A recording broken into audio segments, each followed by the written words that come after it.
What's good, math family? In this video, we're looking at solving and graphing inequalities, and we're also going to touch on writing the inequality from a graph in interval notation. There's something we need to know. So anytime we have greater than or less than, we have an open circle on our graph, and anytime we have or equal to, we know it's going to be a closed circle, right? So when we look at this first one, I know the number I'm talking about is 4. And we're talking about x. And it's going to numbers that are larger than 4. So our inequality would be x is greater than 4. When we go over to this one, closed inequality, right, or closed circle, so we know we're talking about or equal to. So we know we're talking about x, and this is over -1. So this is going towards the numbers that are less than -1. So we're going to say x is less than or equal to -1 because of that closed circle. Problem 3, these are and inequalities, meaning our x is going to be in the middle and the numbers from the graph are going to be on the side. So we're talking about 3, we're talking about -2. Now, I always start off with x in relation to this. So what is it? When we look at -2, the numbers are greater and it's a closed circle. So I know what? X is greater than or equal to -2. But since we're writing it backwards with 2 first, -2 is less than or equal to x. Then when we come over here, open circle. So there's no or equal to. And I know that x is going to be less than 3. And when we read this back to ourselves, we're saying that what? X is greater than -2 or equal to it and less than 3. And this is what this inequality says, and it matches our graph. Now, our last example, I think, is the easiest. These are our ors. So it's basically a singular inequality that's bunched into 2. That's all. So when we look at this one, we're talking about x and 1, or we're talking about x and 4. So when we look here, we have an open circle going towards the numbers that are less than 1. X is less than 1. On the other side, we're going towards the numbers that are greater than or equal to 4 because that's a closed circle. We're focusing now on how to graph the inequality with interval notation. So this is a two-step inequality. So I'm going to subtract 5 so I can isolate x. So now I have 3 over 2x is less than 12. Right now, we're just going to divide by the entire fraction, right? That's canceled. And we're going to do the same thing on the other side. So x is now less than 12 multiplied by 2 over 3. When we simplify this by cross canceling, right, we divide by 3 to get 1, divide by 3 to get 4. 4 times 2, we know x is less than 8. So on a number line, I like to put my number in the middle, 9, 10, 7, 6, right? Correctly labeled it. We know it's an open circle because it's just greater than or less than. And all the numbers that are less than 8 are going to be towards 0. So this is how we would shade for the following inequality. Now, interval notation is the same thing, right? So if we're talking about interval notation and we read the graph from left to right, we know this graph is coming from where? Negative infinity, right? All those numbers that are less than 8, so 1,000, all of those, -2, 3, 4, and it's coming all the way up to +8, and because it's an open circle, our answer is not included, so we'll have parentheses, and that is it. Now, problem number 2 is an inequality where we have variables on both sides. So the goal is to basically get x on one side of the inequality and our constants on the other side.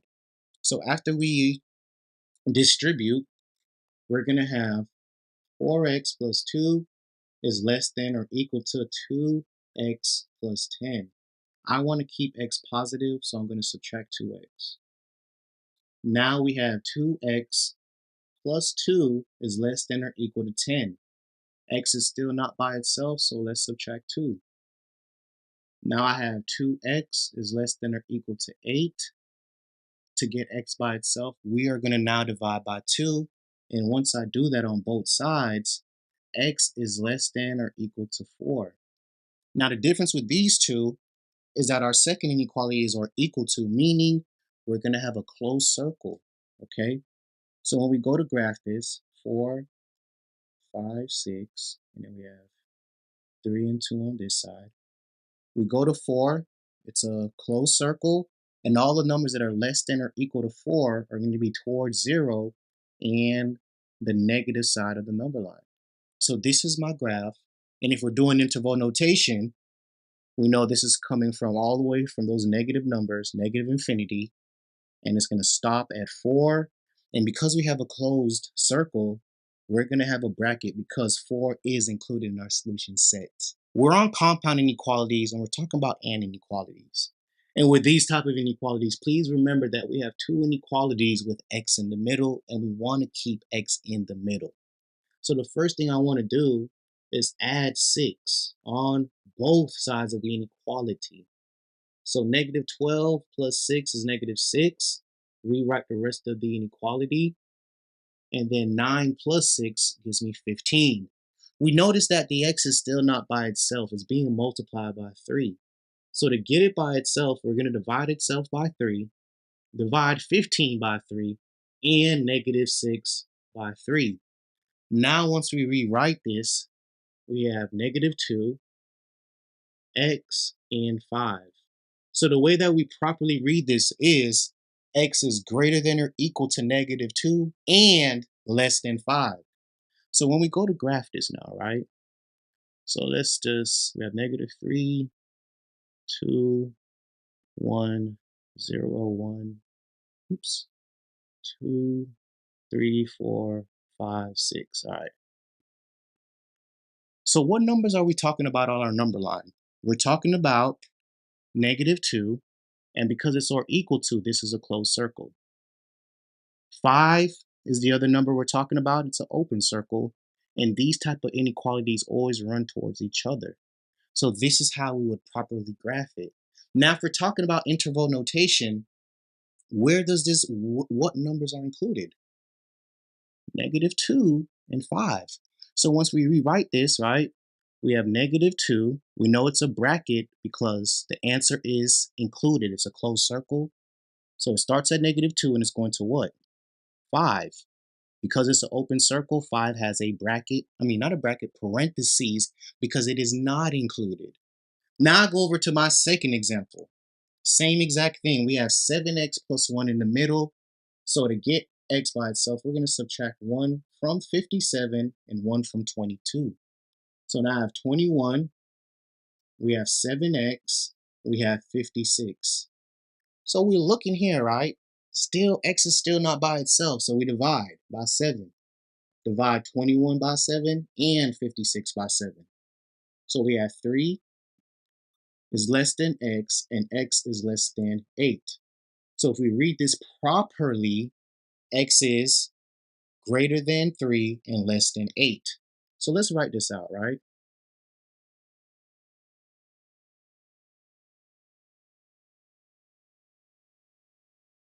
And hopefully you guys can see this. So both of them are the same sign. There's no or equal to, so it's an open circle at 3 and an open circle at 8. And we know with this type of inequality, they always run towards each other. So this is how we'll graph it. Now, interval notation, what numbers are we talking about? 3 and 8, those are the only numbers included. So when I write the interval notation, I know my graph starts at 3 and ends at 8. And because both of them are open circles, we are going to include parentheses for that interval notation. Last problem of this video, and we really hope you've enjoyed it and found it helpful. If you have, just smash the like button for us. We're dealing with OR inequalities, which are just basically two inequalities put together. So we know we want to get 7x by itself and it's negative. So after I subtract 3, I have negative 7x is greater than 28. This is when we flip the inequality. When our x is negative and we divide. So now, because we divided by a negative x, instead of x being greater than, we have x is less than negative 4. So let's say I just came on a number line and I graphed that. So we have negative 4, open circle, and we're going towards the numbers that are less than negative 4. So -5, 6, 7, and all those, right? Let's just put -5 here, right? Now we go over to the other one. And the other one we solve separately by itself like we did the first one. So when we go ahead now, right, we distribute 2x minus 6 is greater than or equal to 6. I add 6 on both sides, right? And then what I get is, let's make sure I did this right. We have 2x is greater than or equal to 12. Once I divide by 2, I know x is greater than or equal to 6. So now when I go ahead and I graph this, right, and I'm skipping numbers on my number line. We go to 6, and when we look at this inequality sign, it's or equal to. So my circle is closed, and all the numbers that are greater than or equal to 6 will be 7, 8, 9, and so forth. So we're graphing towards the right.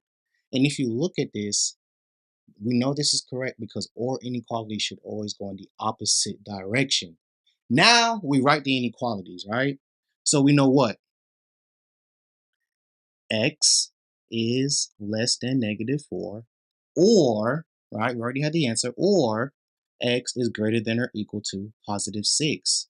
Now, when we write our interval notation, this is when you see that u, that means in union with, or it's a part of the answer, or it means or, same thing.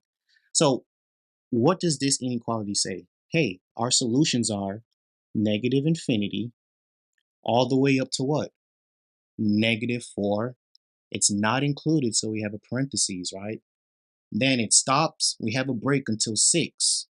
Because 6 is included and has a closed circle, we have a bracket, and we know that this graph is going towards the numbers larger, which is just positive infinity. So this is just our quick review on solving and graphing inequalities with addition of interval notation. Really hope that this video was helpful for you, math family. If it was, comment down below, smash the like button so that we know that these videos are still helpful for you. And thank you guys so much for joining Algebra 1 with Mr. Peters.